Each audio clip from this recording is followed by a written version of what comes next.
ભાવ સદા સુખ નિજનો ગરો પ્રકાશ જેવં વિધિ ભવ દુઃખ ધણી કરે છે સત્યાનામ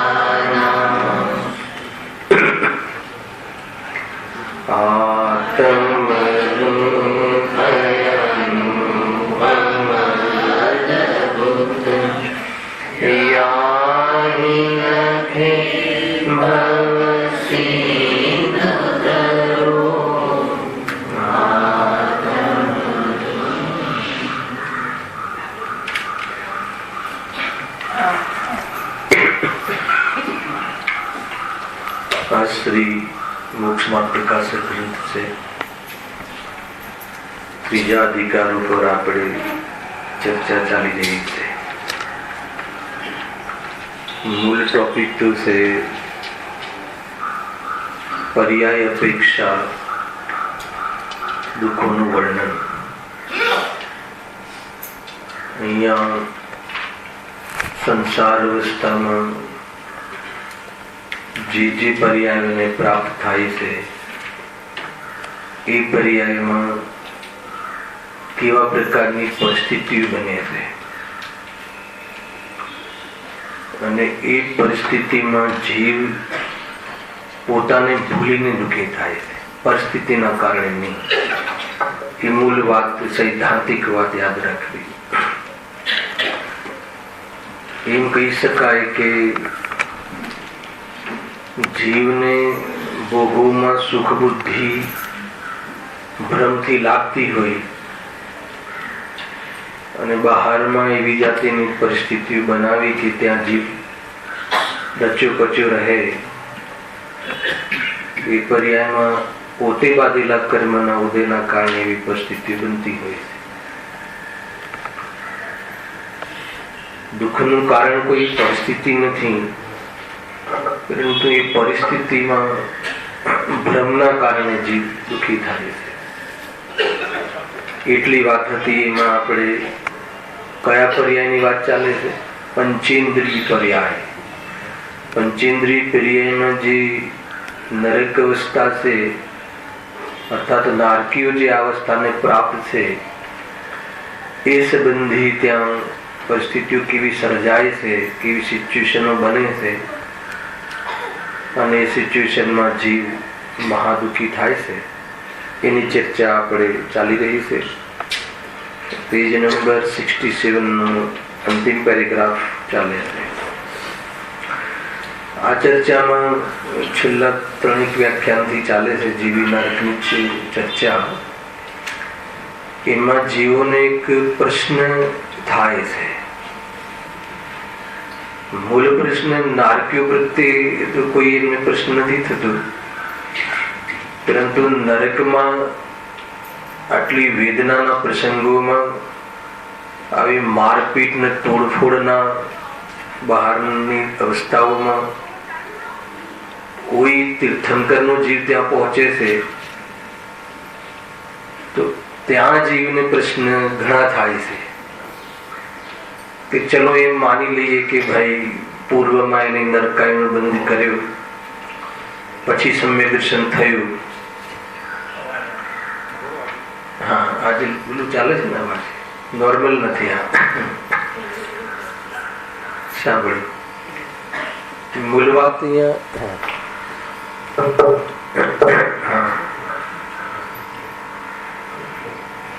તો જે અહીંયા તીર્થંકર પ્રકૃતિનું બંધ કરે છે અને ત્યાં પહોંચે છે જીવ. એમાં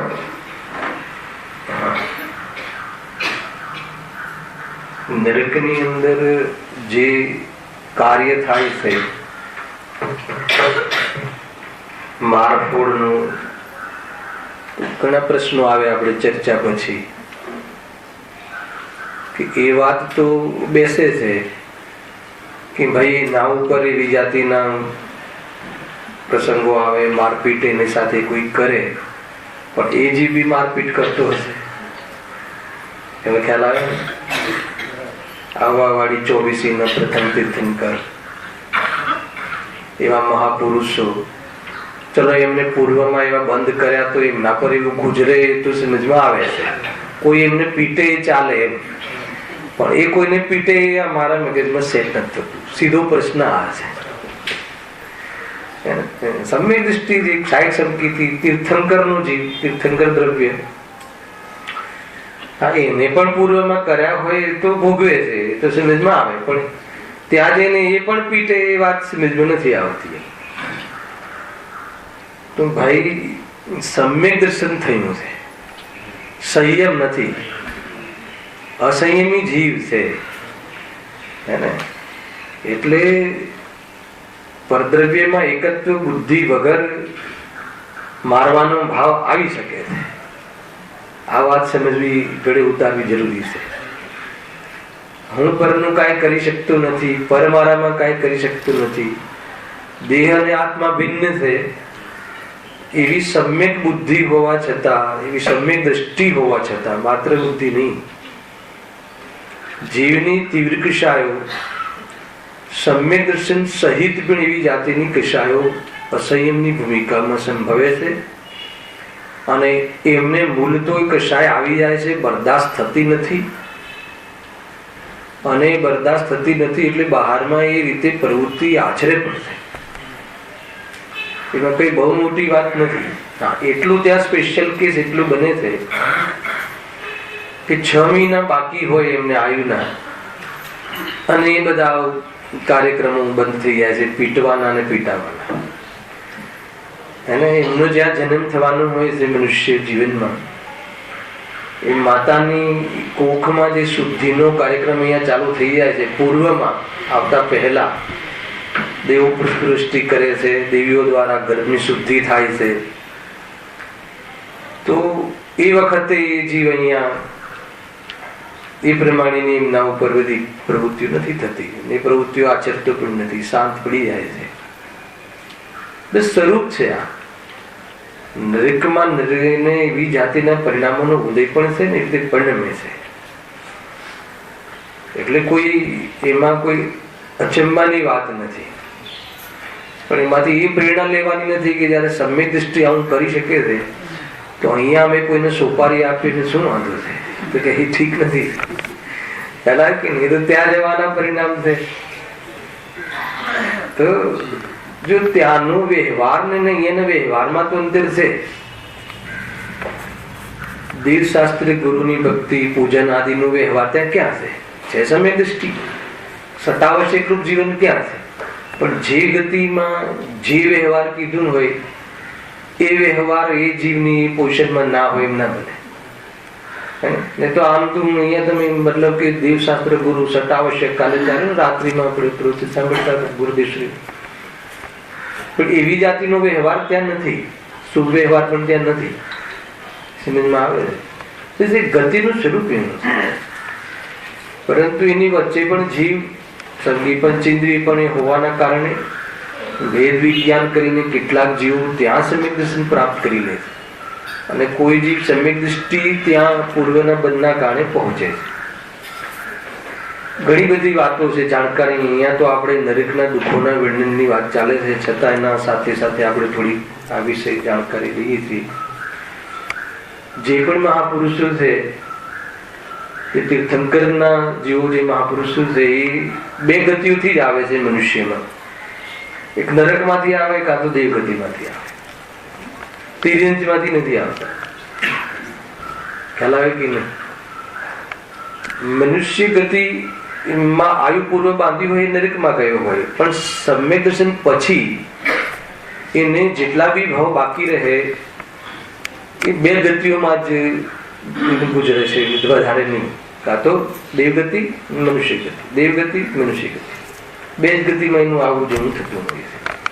સમ્યક દર્શન સહિત એવા ભાવો જ બંધ, એવા એમના પરિણામો હોય છે અને એનું આયુ બંધ થતું હોય છે. સામાન્ય જાણકારી છે. અશુભ ભાવના કાળમાં અશુભ લેસ્યાઓની વચ્ચે તીર્થંકર પ્રકૃતિનો બંધ થતો હોય છે. સમજજો એક વાત થોડીક.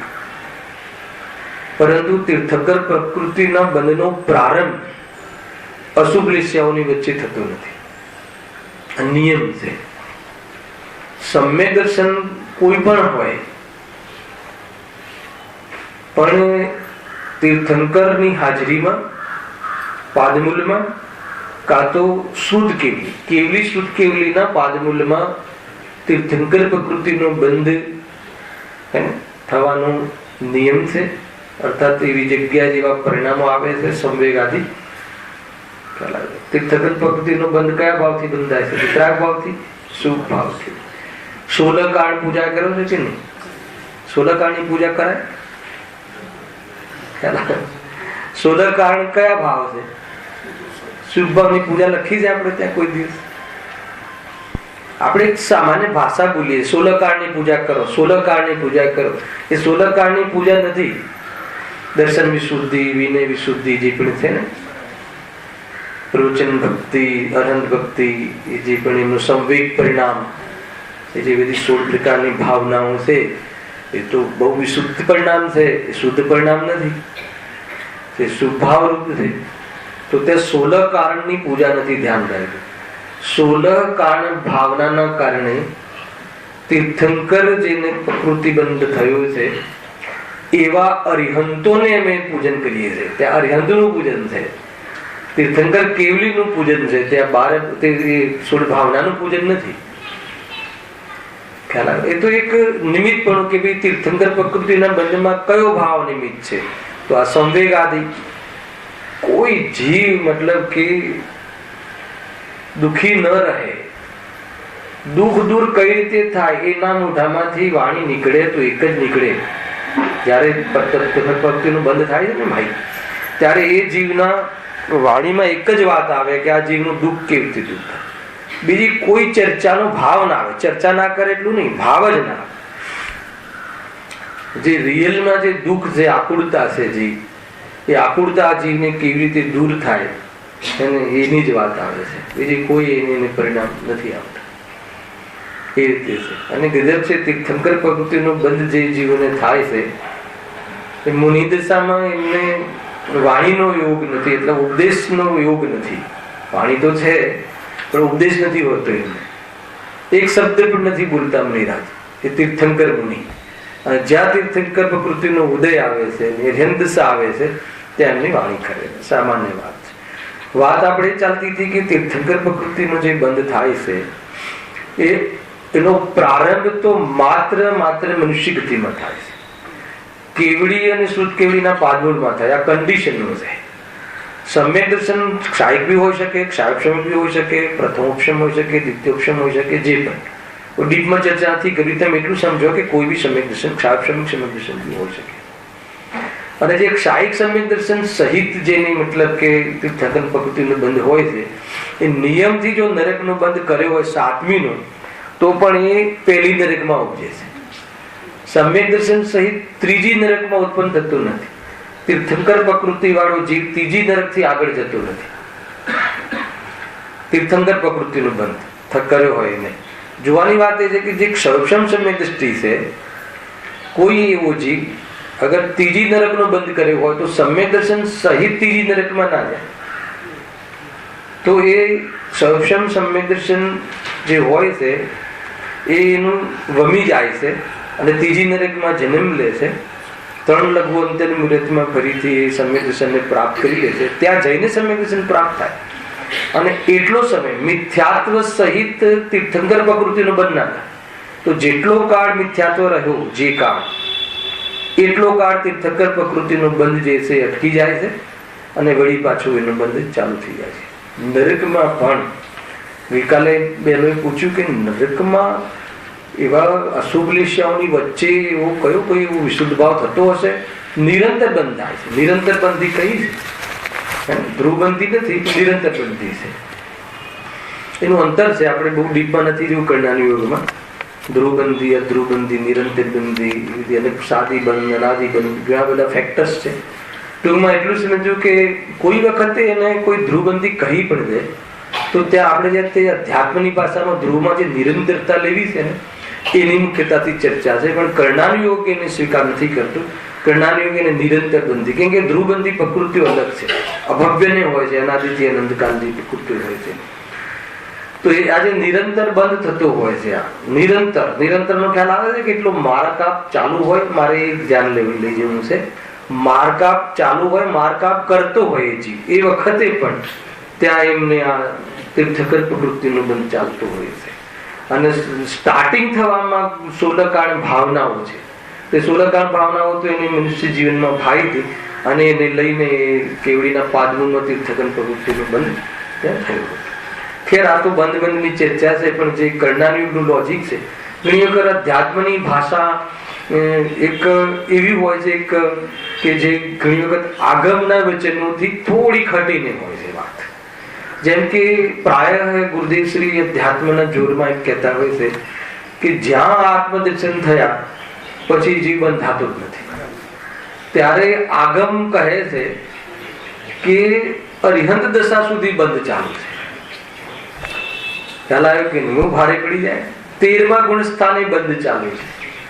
કયો બંધ ચાલુ છે? ત્યાં સ્થિતિ બંધ અને ત્યાં પ્રદેશ બંધ અને પ્રકૃતિ બંધ ચાલુ છે. સ્થિતિ અને અનુભાગ બંધ નથી ચાલુ. કેમ કે ત્યાં યોગ સંક્રમણ, યોગ નામે તો બહુ ભણ્યા આપણે શનિવારના ક્લાસમાં. યોગ અને કષાય બંધના 2 કારણ. કષાય તો અર્યંતને છે નહીં, એનો અભાવ થઈ ગયો, એટલે કર્મ જે આવે એમાં સ્થિતિ અને અનુભાગ ન પડે. એક સમયની સ્થિતિ જ બને. એક સમયની સ્થિતિને કહે છે સ્થિતિ બંધ પડતો નથી. પરંતુ યોગના કારણે, વચન યોગ છે, આદિત્યાત્મ બધા યોગ છે, એમનું સમોષણ ક્ષેત્રથી ક્ષેત્રાંતર પણ થાય છે, એટલે એમને કાયોગ પણ છે. તો એના કારણે જે કર્મોનો આબુ તો થાય છે, યોગના કારણે કર્મનો આબુ થાય છે અને પ્રકૃતિમાં ડિવિઝન થાય છે, પરંતુ એનું બંધ થતું જ નથી, એનો સ્થિતિ બંધ પડતો જ નથી. એટલે ઇરિયાપત આશ્રય કહ્યું તો ખરી જાય. એટલે પણ કરનાર યોગ તો એમ કહે છે કે ભાઈ ત્યાં સુધી બંધ છે. અને દ્રવ્યાન યોગ કહે છે કે જ્યારે જેને અબંધ સ્વરૂપને જોયો, જે બંધ હોવા છતાં બંધને વેદતો જ નથી, એને અમે બંધનમાં છે એમ કઈ રીતે કહીએ? તો અનેક અપેક્ષાઓ છે, અનેક એંગલો છે. તો કોઈ પણ એને એંગલથી જ્યારે અધ્યાત્મની મુખ્યતાથી વાત ચાલતી હોય ત્યારે ના એ તો અર્યંતમાં પણ બંધ કહ્યો છે, કોઈ હિંમત ના કરી ગુરુદેવને કહેવાની ચાલુ કર્યું છે. કેમ ના કરી? ખ્યાલ છે ને દ્રવ્યાન યોગની વાત ચાલે છે. અરે જે સિદ્ધ સ્વભાવ છે એ તો એકેન્દ્રિયનો પણ બંધ થયેલો નથી, અને સિદ્ધ સ્વભાવની જેની દ્રષ્ટિ થઈ એને બંધને જાણે છે, પણ આ બંધ હું બંધાયો છું હું અનુભવ કરતો નથી. અને રાગ આદિને પોતાનું સ્વરૂપ જ નથી માનતો, તો રાગના ફળમાં એ કેવી રીતે વેદન કરે કે હું બંધાયો છું? આ દુઃખ છે એ કસાયનું દુઃખ છે. જે દુઃખી થાય છે અનાત્મા છે, દુઃખી થાય છે એ હું નથી. દુઃખના કાળમાં દુઃખથી વેદ જ્ઞાન ગજબ છે. દ્રવ્યાન યોગ કોઈને કોઈ રમત અલગ છે, છતાં પણ એક એક પર્યાયનું જે સ્વરૂપ છે, જેવી પોર્શન છે એ ત્યાં કહે છે. આ વાત એટલે કરવામાં આવી કે ઘણી વખત કથનો જયારે કરવામાં આવે ત્યારે કયા વજનથી કરવામાં આવે છે એ આપણે સમજવું જોઈએ. પણ જયારે કરણાન યોગની ઓરથી વાત કરીએ તો ડોટ ટુ ડોટ એમાં શું છે, એ પર્યાયનું સ્વરૂપ શું છે, એનું શું છે, બધી જ વાતો આવે છે. એટલા માટે સમજવું. અહીંયા આપણે વાત ચાલતી હતી કે નરકના જીવોને અથવા નારકીઓને કેવી પ્રકારના દુઃખ હોય છે. એની અંદર પેજ નંબર 67 થી 9 પેરેગ્રાફ અંતિમ ચાલુ કરીએ છીએ. ત્યાં સુધી વાત થઈ ગઈ કે કસાયો વડે તેઓ મહાદુખી છે. 4 ઘાતી કર્મના ઉદયમાં જે પણ વાત હતી એ પૂરી થઈ. જ્ઞાનાવરણની દર્શનાવરણની કર્મના ઉદયમાં થોડી ઘણી શક્તિ એને જાણવા દેખવાની ઉઘડે છે, પરંતુ એ જે ઉઘડી જે શક્તિ છે એનો દુઃખ દૂર કરવાનો ઉપાય નથી કરતો. કેમ કે ઈચ્છાઓ એને તીવ્ર હોય છે, અને ઘણી તીવ્ર ઈચ્છા હોવાના કારણે જ્ઞાન હોવા છતાં, એટલી શક્તિ ઉઘડી હોવા છતાં એ પ્રમાણેનો ઉપાય એને સૂચતો નથી. ત્યાં એમ કહ્યું. અને એ ઘણી ભૂખ લાગે છે, એટલી ભૂખ લાગે છે, પણ સામગ્રી એને જરા પણ મળતી નથી, કિંચિત પણ સામગ્રી મળતી નથી. એટલે એટલો વિહવલ અને આ મુખ્ય રૂપથી વાત છે. તો આવી પરિસ્થિતિ વચ્ચે પણ કોઈ જ્ઞાની બની જાય છે એ વાત જુદી છે, પણ જયારે દુઃખોનું વર્ણન કરવું છે ત્યારે હાલ કોઈ સમ્યક દ્રષ્ટિની વાત નથી. મોટા ભાગે આવી જાતિની ત્યાં પરિસ્થિતિ થાય. સમ્યક દ્રષ્ટિને પણ એટલી જ ક્ષુધા લાગે છે. નથી એવું નથી કે તે ક્ષુધા નથી લાગતી, પણ આ ક્ષુધા જે છે એનાથી સુખના, એની તૃપ્તિથી એની પૂર્તિથી સુખ નથી મળતું એવી દ્રષ્ટિ બનેલી છે. છતાં પણ આવી દ્રષ્ટિ હોવા છતાં પણ એને પરિણામનો વેગ આવે છે અને એ પ્રમાણે એમાં જોડાય છે ને પ્રવૃત્તિ કરે. ગજબ છે. આ કન્સેપ્ટ થોડો ખ્યાલમાં આવે,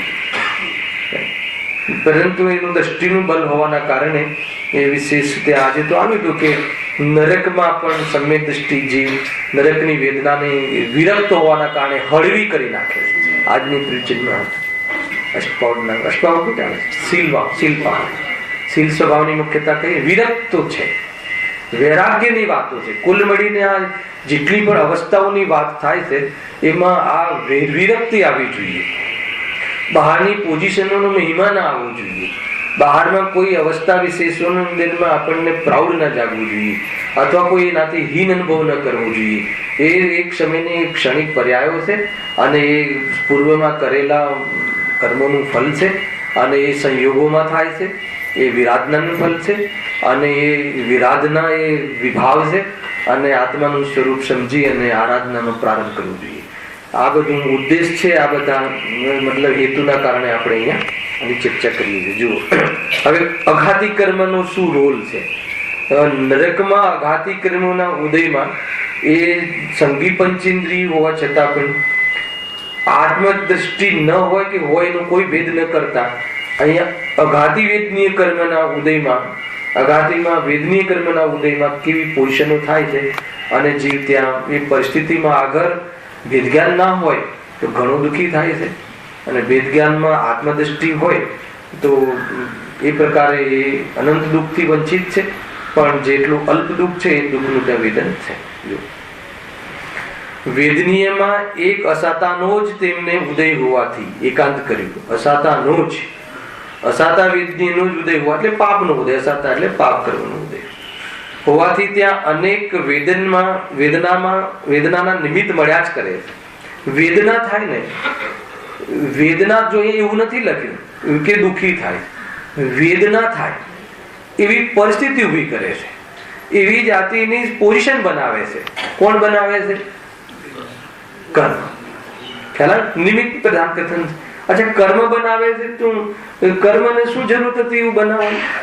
શનિવારનો રાતનો પીરિયડ શું જરૂર હતી કે એ પૂર્વમાં મેં એવા ભાવ કરી અને આ કર્મને કોન્ટ્રાક્ટ આપ્યો હતો. આ કર્મને એવી જાતિનું કામ સોંપ્યું હતું હે ને. મેં સ્વયં સોંપ્યું છે કે ભાઈ જયારે હું નરકમાં જાઉં ને એટલે તું મને ઓર એવી જાતિની પરિસ્થિતિઓ ઊભી કરજે વેદનાને અનુકૂળ લાગે એવું આપણે આવું કર્યું. આપણી ઈચ્છા નથી આ વેદના ભોગવવાની, પણ ઈચ્છા ના હોવાથી શું છે? પરિણામ તો એવા કર્યા છે ને, પ્રયત્ન તો એ જ કર્યું છે ને. નરકમાં આવી પરિસ્થિતિ મળે એવો પુરુષાર્થ આ જીવે સ્વયં કર્યો. શું કહો છો? કોઈ પણ ફળ પુરુષાર્થ વગર મળતું નથી.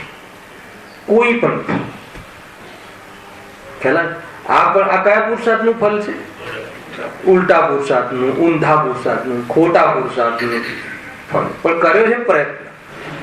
આપણને આવી જાતિની પોઝિશન મળે એવો પ્રયત્ન આપણે જ કર્યો છે. હવે કેમ કર્યો છે તો કે અજ્ઞાનમાં એ બધી વાત ત્યાં આવે. ખ્યાલ?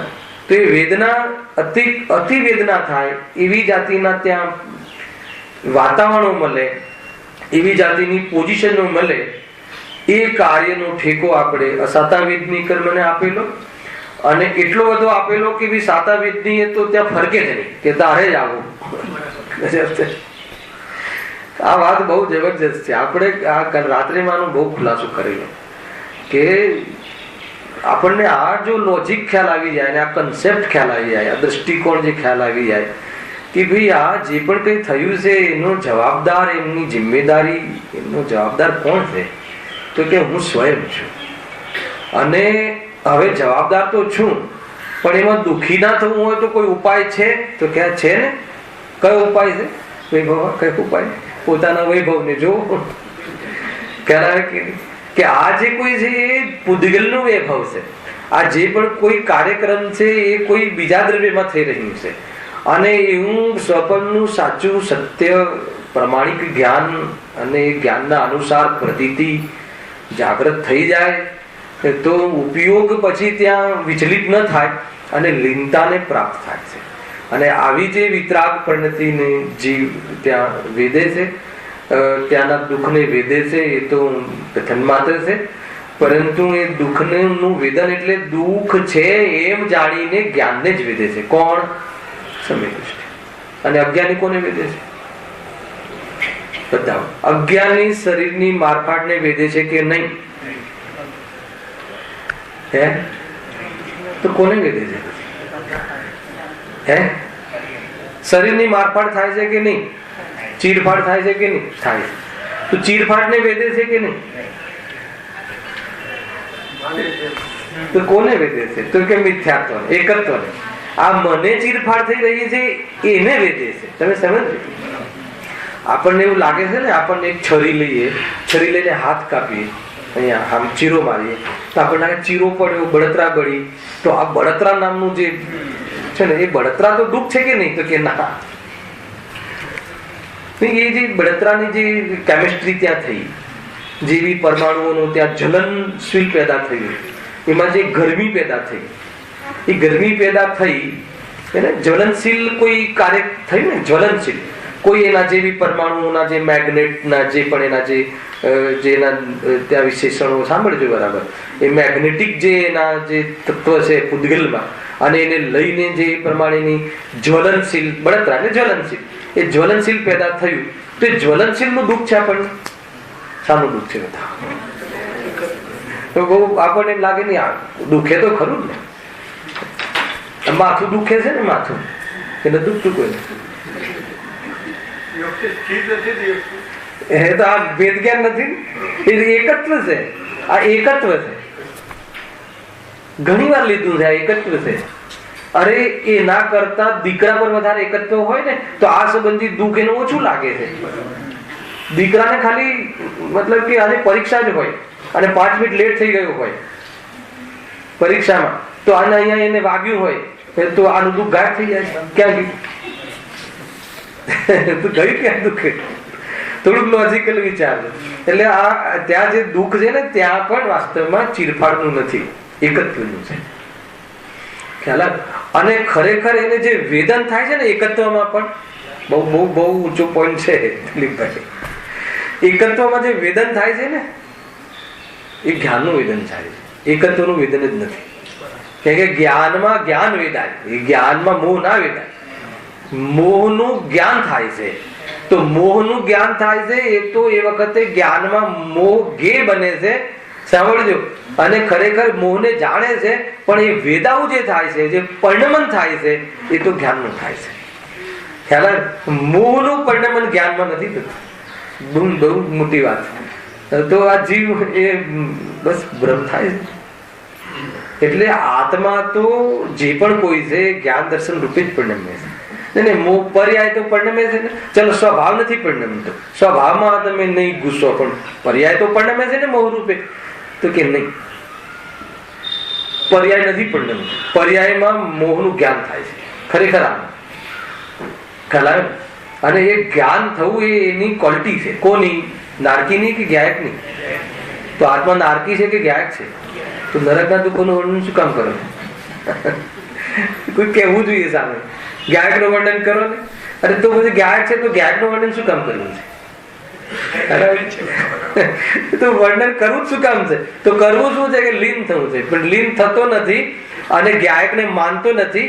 તો આવી અવસ્થાઓ ત્યાં ઉત્પન્ન થાય છે. પણ આવી અવસ્થાઓમાં પણ જીવને સુખી થવાનો પૂરેપૂરો સ્કોપ છે. અને એ જીવને તો પર્યાયની ક્ષમતા પણ છે. સ્વભાવ તો દરેક જીવને છે, કેન્દ્રીયને પણ ભગવાન બનવાની શક્તિ તો, પણ પર્યાયમાં શક્તિ તો નારકીને ખીલેલી છે. વિજ્ઞાન કરવાની સંજ્ઞી પણ ચેન્જ છે ને, એની ચર્ચા. તો આ પોઝિટિવ સાઈડ પણ છે, પણ નેગેટિવ સાઈડમાં ચર્ચા અહીંયા ચાલી રહી છે. જો અસાતા વેદનીય, વેદનીયમાં એક અસાતાનો જ તેમને ઉદય હોવાથી ત્યાં અનેક વેદનાના નિમિત્ત મળ્યા જ કરે છે. શરીરમાં કોડ, કાશ અને ખાંસી રોગ છે. આ બધા આદિ અનેક રોગ ઉત્પન્ન હોય છે. આ રોગ બધા હોય છે. આ રોગ આપણને ઔદારિક શરીરના લાગે, પણ ત્યાં પણ આ જાતિના રોગો હોય છે. ભૂખ તરસ તો તેમને એવી તીવ્ર હોય છે કે સર્વનું ભક્ષણ પાન કરવા તેઓ ઈચ્છે છે. બરાબર છે? ભૂખ તરસ તે બહુ તીવ્ર હોય છે.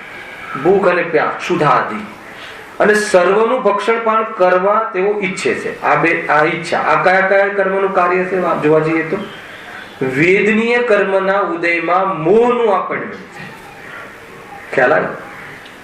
અસાતા વેદનીય કર્મના ઉદયમાં ઘણી ક્ષુધા થાય છે અથવા એ તીવ્ર મોહને પ્રાપ્ત થાય છે. મોહનીય કર્મનો ઉદય હોય છે અને અસાતા વેદનીય કર્મમાં એને એવી જાતિની જે ઈચ્છા થાય છે અને કાંઈ મળતું નથી. એ અસાતા વેદનીય કર્મનો ઉદય છે. ઈચ્છા ઘણી હોય ને કાંઈ મળવું નહીં. જો આગળ લખ્યું છે તો ત્યાં શું મળે છે? મતલબ કે બધા વ્યંજનો ભોજન કરવું પણ મળે છે શું? માટી. આપણને ભોજન કરવામાં ભાવતું ભોજનની ઈચ્છા થાય અને ન ભાવતું ભોજન મળે તો એમાં વાંક કોનો? હે વાંક કોનો? કોઈ કહેશે કે આ તો કર્મમાં લગાડી દીધા. કર્મમાં નથી લગાડ્યા, આ તો પરદ્રવ્ય પર આરોપ આપીએ છે ને, એ ખોટી બુદ્ધિ છોડાવી છે. ખ્યાલ? અને સાથે એ કહે છે કે ભલે બહારમાં એ જાતિની પરિસ્થિતિ થવી એમાં કર્મનો ઉદય, એનો કારણ કર્મ છે, અસાતાવીરની કર્મનો ઉદય છે અને આ મેં બાંધ્યું છે એ વાત યાદ રાખવી. અને આ જે પણ કોઈ ફળ આવે છે એ મારામાં નથી આવતું એ પહેલું યાદ રાખવું. આ ફળ આવે છે સંયોગોમાં આવે છે, મારામાં નથી આવતું. જો ત્યાંની માટીનું ભોજન તેમને મળે છે, પણ એ માટીનું ભોજન મળે પણ એ માટી પણ કેવી હોય છે? જો એ માટી એવી હોય છે કે જે અહીં આવે તો તેની દુર્ગંધથી કેટલાય ગાઉ સુધીના મનુષ્ય મરી જાય. એવી ત્યાં માટીનું એક કણ અહીં આવી જાય. ગુરુદેવશ્રી તો કહે છે કે અનેક કિલોમીટર સુધીના માણસો મરણને પ્રાપ્ત થઈ જાય એવી દુર્ગંધ એમાં નિમિત્ત બને કહેવાનો. શીત ઉષ્ણતા ત્યાં એવા હોય છે. હવે ઠંડી કેવી ઠંડી હોય છે? જો શીત અને ઉષ્ણતા ત્યાં એવા હોય છે કે લાખ યોજનનો લોખંડનો ઘોડો હોય તે પણ તેનાથી ભસ્મ થઈ જાય. કેવી શીત હોય છે? મેરુ સમાન લોહ ગળી જાય. મેરુ સમાન ઠંડીમાં વસ્તુ બળી જાય. ખ્યાલ છે કે નહીં? પાક બળી જાય તો બહુ ઠંડી પડે તો દેખો સ્વરૂપ ઠંડક પણ કાર્ય ઉષ્ણતાનું કરે. ગરમી હોય છે જેટલું ઉષ્ણ વસ્તુ હોય છે એટલી ત્યાં એ વખતે એનામાં ગરમી હોય. સૌથી વધારે ગરમ પદાર્થ કયો ખબર છે? બરફ. સાયન્સમાં ભણજો તમે.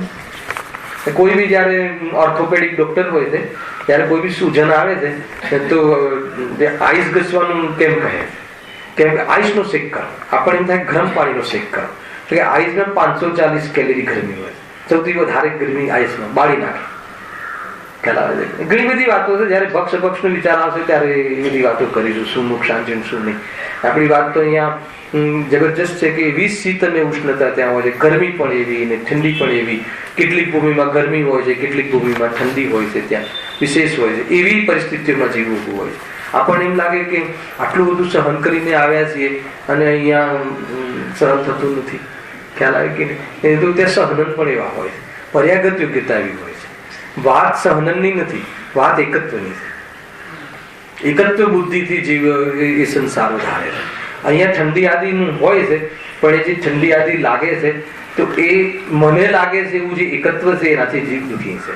તો એ એકત્વને જો દૂર કરી લે તો એવી ઠંડી ગરમીના કાર્યમાં એવી જાતિના પ્રસંગોમાં પણ જીવ સ્વરૂપમાં લીન સ્થિર રહી શકે છે. એ રીતે સવારે 5 વાગે આવી ઠંડીમાં રાખ્યો હોય, ચિંતામણીનું માહોલ હોય, જંગલ છે અને 5 વાગે ક્લાસ રાખ્યો હોય તો કોઈ આવે છે અને આવે તો સ્થિર રહે તો કેમ નથી રહેતું? તો એક જ તો બુદ્ધિના કારણે, ઠંડીના કારણે કશું નથી થતું.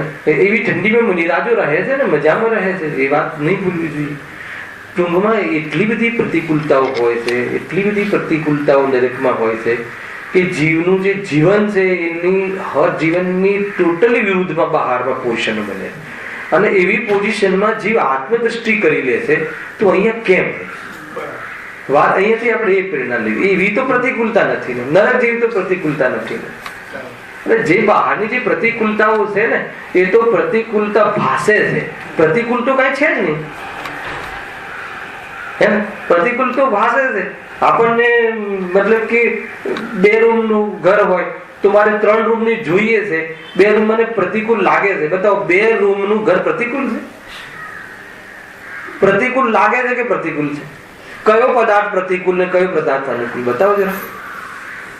એ તો આપણી ઈચ્છાને અનુકૂળ નથી.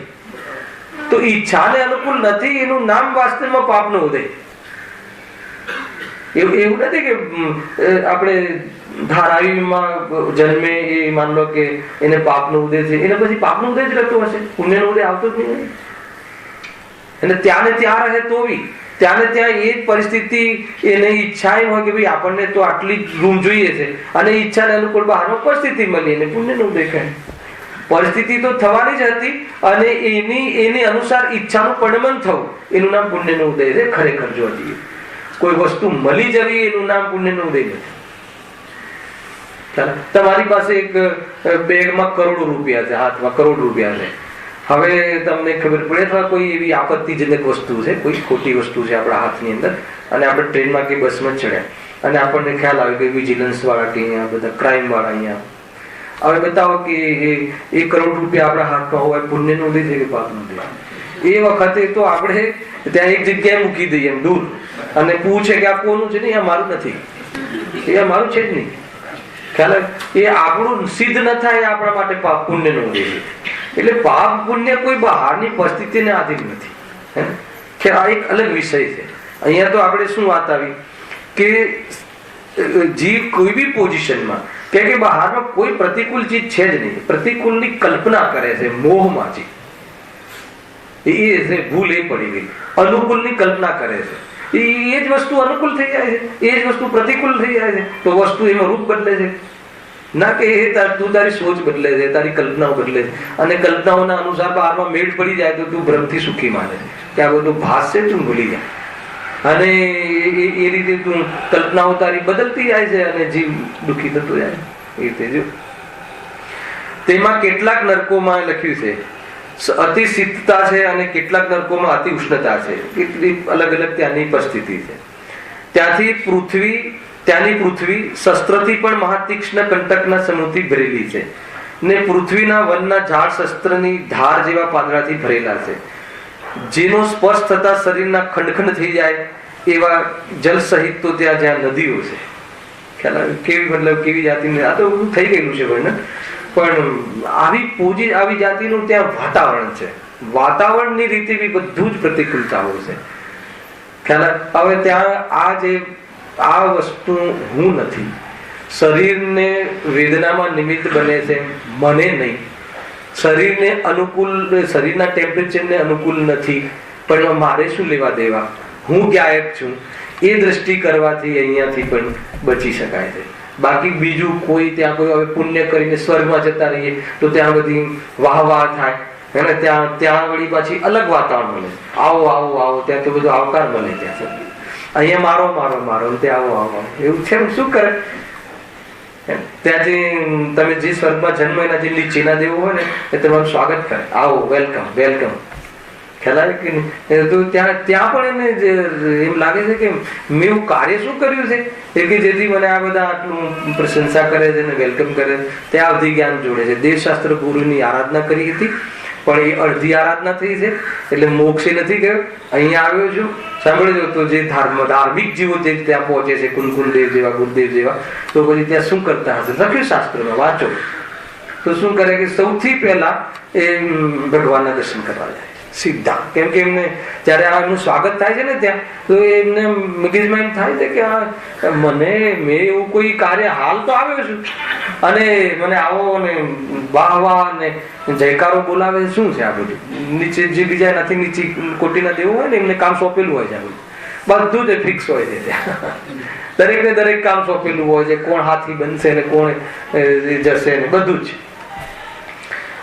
એના વર્ણનો વાંચજો તમે. અધ્યાત્મ તમે બહુ સાંભળો છો પણ જો આ પણ બધું તમે સાંભળો શું પોઝિશન હોય તો ત્યાં જીવને એવું થાય છે કે એને વિસ્મયતા લાગે છે, આશ્ચર્ય લાગે છે. અવધિ જ્ઞાની તો હોય છે, તર્ક જોડે છે.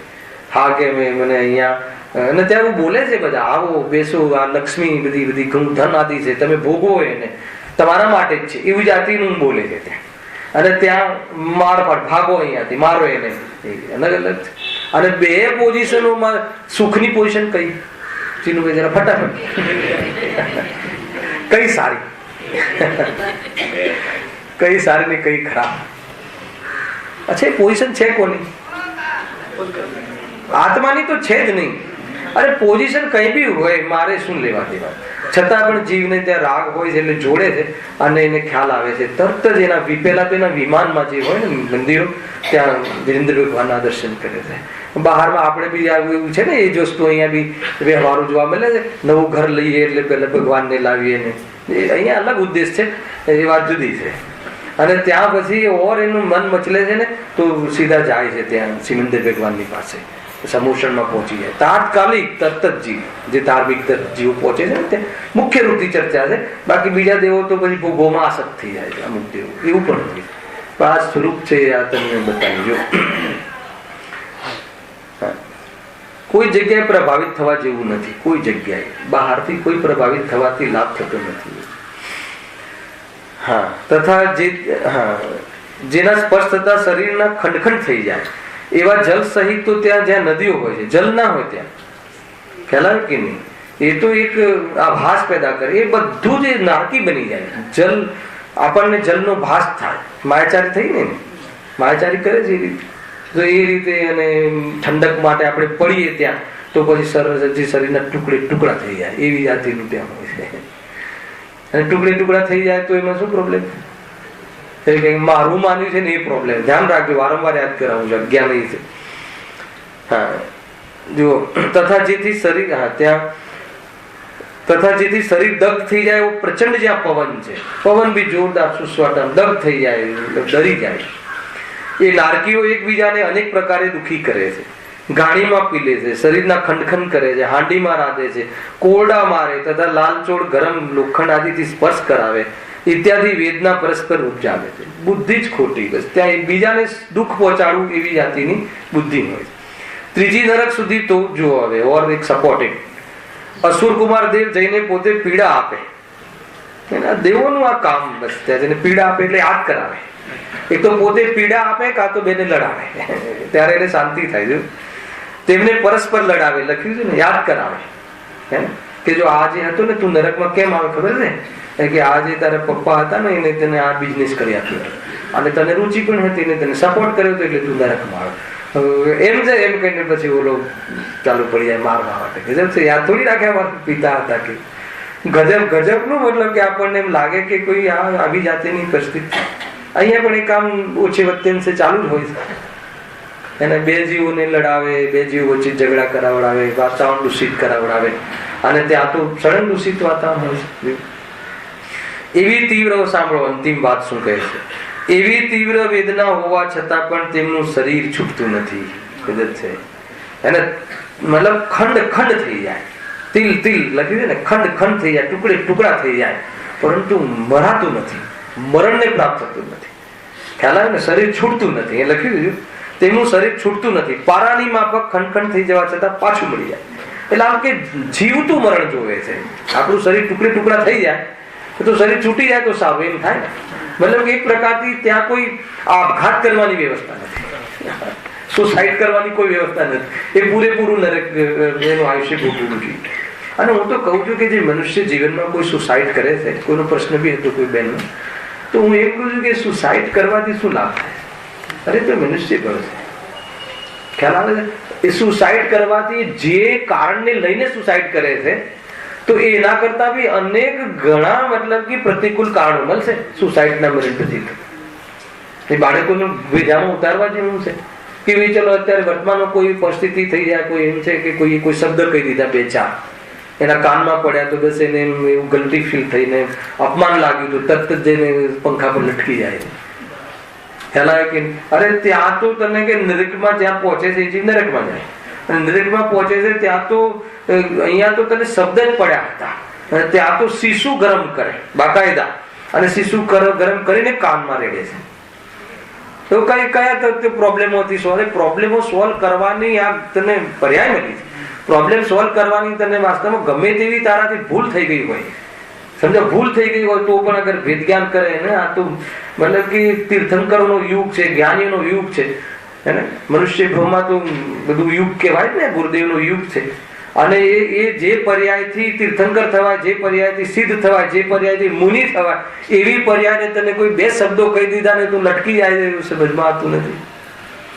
તને આટલું મહાન જે તને આયુષ્ય બહુ પુણ્ય કેરા પુંજથી સુખ દેહ માનવ બોલ્યો, અને જેની અંદર સિદ્ધ અવસ્થા ને પ્રાપ્ત થાય છે, આ ગતિમાં પ્રાપ્ત થવાનો પુરુષાર્થ સંભવ છે.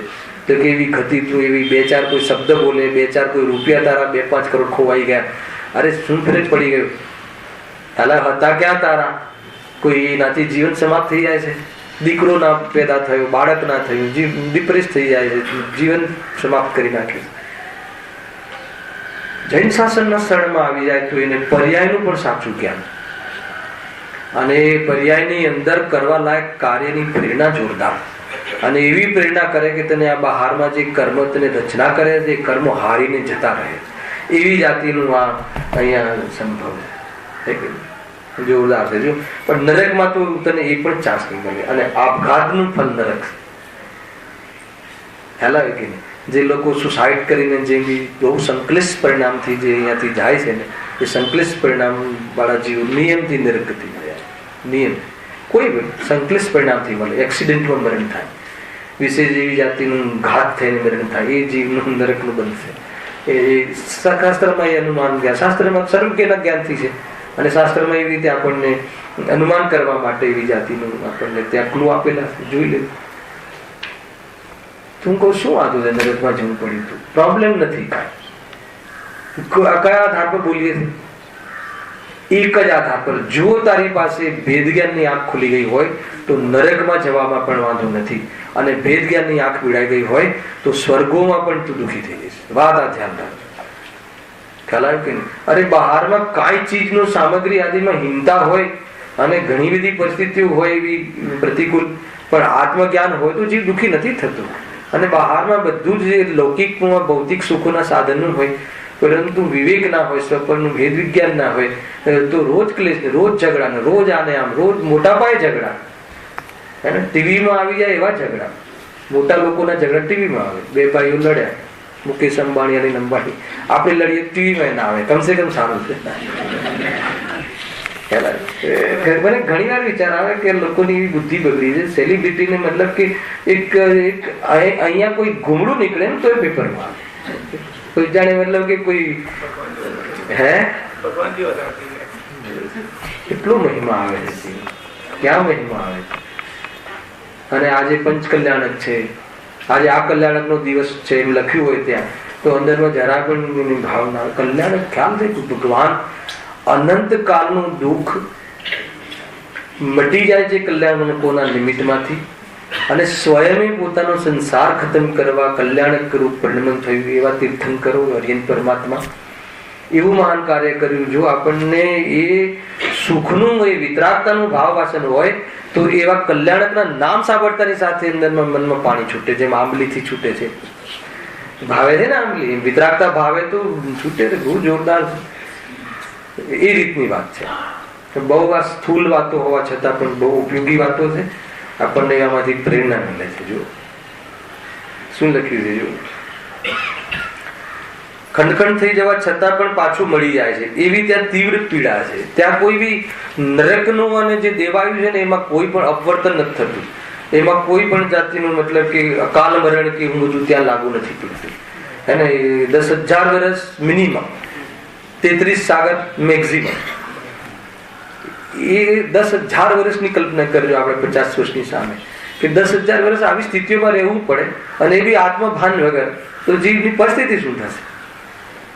તમે 10,000 વર્ષ મિનિમમ. એકવાર નરકનો ગેટમાં ગયો એટલે 10,000 વર્ષ ત્યાં રોકાવાનું. ખ્યાલ? ભલે તમે બેગ લઈને ના ગયા હોય તો જરૂર નથી.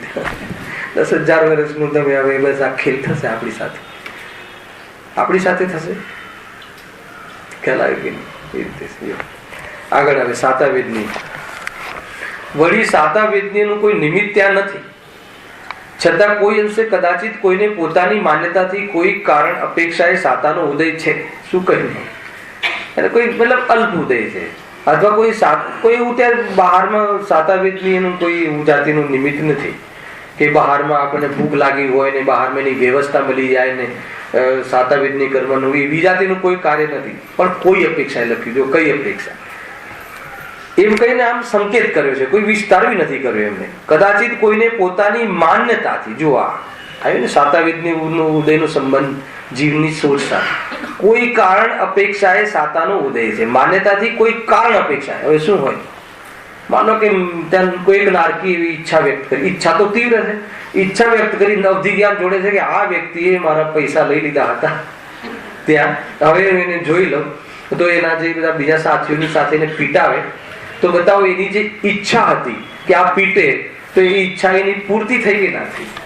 તો પ્રપોસ્ટેટ એને ત્યાં એટલી ત્યાં નિરાકુલતા અથવા ઓછું દુઃખ થઈ ગયું છે કે નહીં, એ સંબંધિત દુઃખ ઘટ્યું કે નહીં, તો એ અપેક્ષા ત્યાં સાતાવેદની, આમ બી તો સાતાવેદની કોને કહે છે?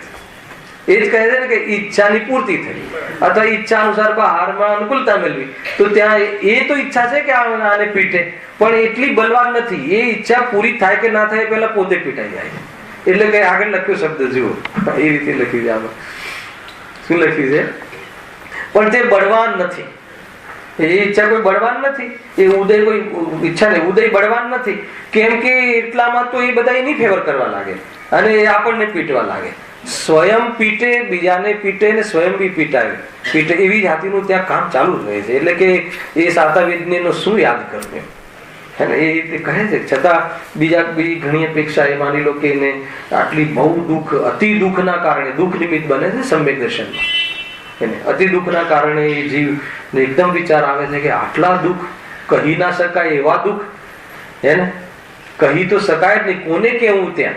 અને જયારે એને દુઃખમાં એને અધિજ્ઞાન છે તો તરત જોડે છે તો એને યાદ આવે છે કે મને આ ગુરુદેવશ્રીએ ત્યાં સોનગઢમાં ગયું હતું એને, પરંતુ આ વાત મેં એમની માની નહીં હે ને, તો એ આ વાત માની હોત તો ત્યાં એ આ વાત જયારે એને યાદ આવે છે ને તો એ અપેક્ષા થોડીક ત્યાં આમ બી કશાયની મનતા કોને કહે, મોહની મનતા કોને કહે કે જે સ્વાધ્યાયાદિની પ્રવૃત્તિમાં મોહ મંદ હોય છે, અથવા સ્વાધ્યાય એને કહેવાય કે જેનો મોહ મંદ પડ્યો હોય. ખ્યાલ આવે? તો ત્યાં એનો મોહ ઢીલો થયો. અરે રે આવા ભાવ તરત જ વેદક સમ્યક્ત, સૌક્ષમ સમ્યક્ત એને ઔષમિક સમ્યક્ત પ્રાપ્ત કરીને તાત્કાલિક સૌક્ષમ સમ્યક્ત થઈ જાય. ગજબ છે. એ રીતની ત્યાં પરિસ્થિતિ બને.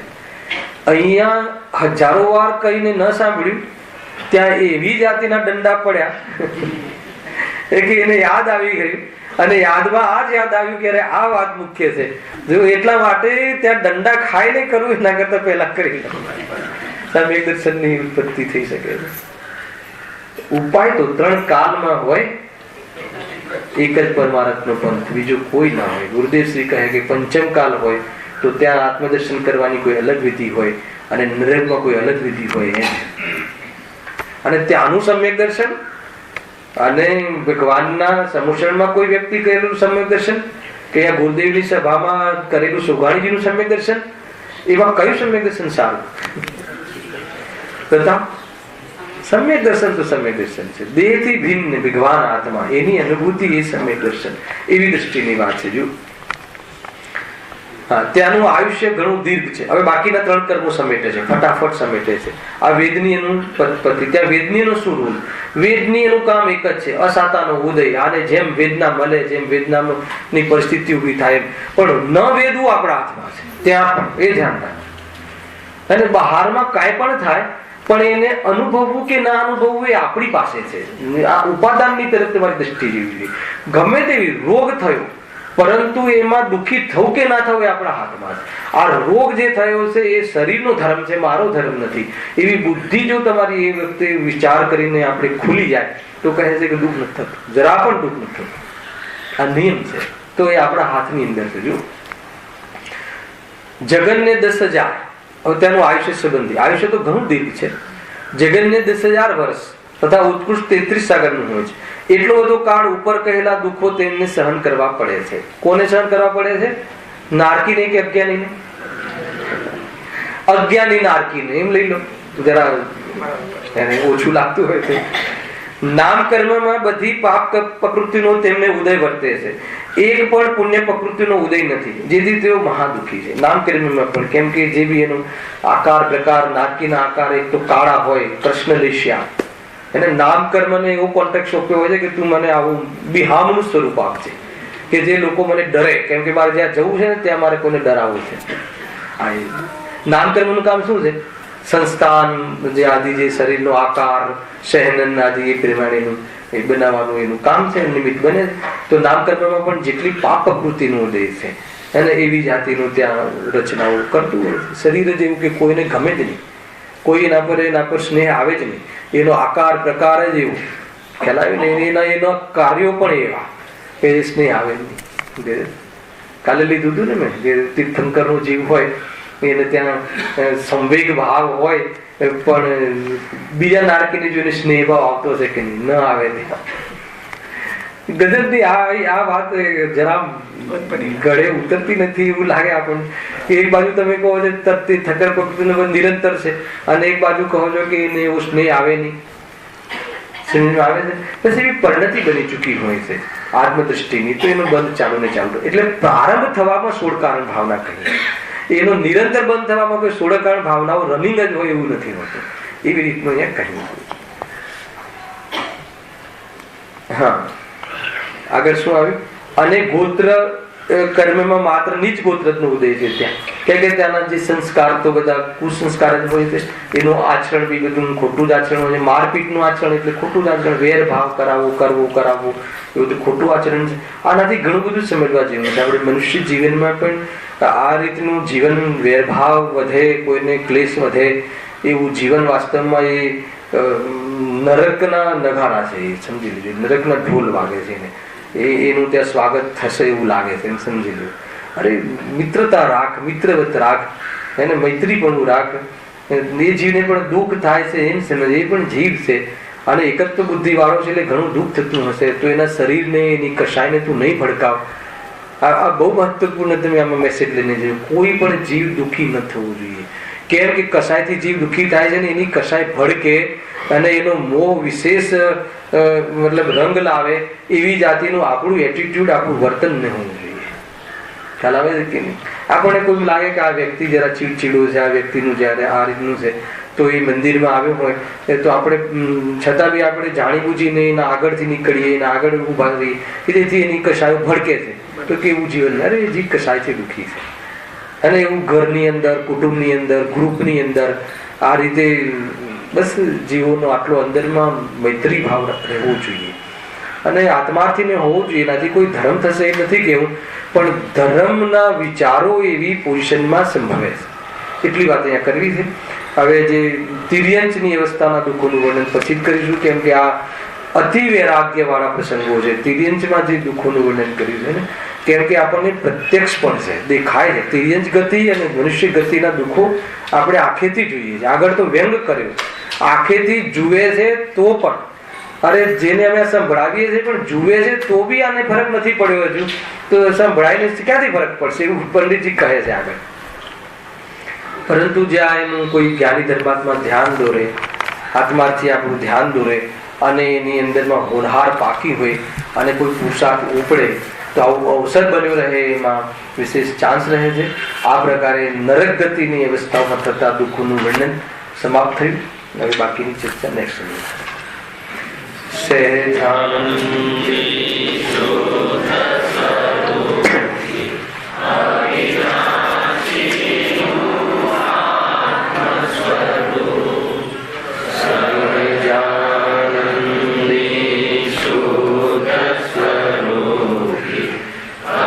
અવિનાશી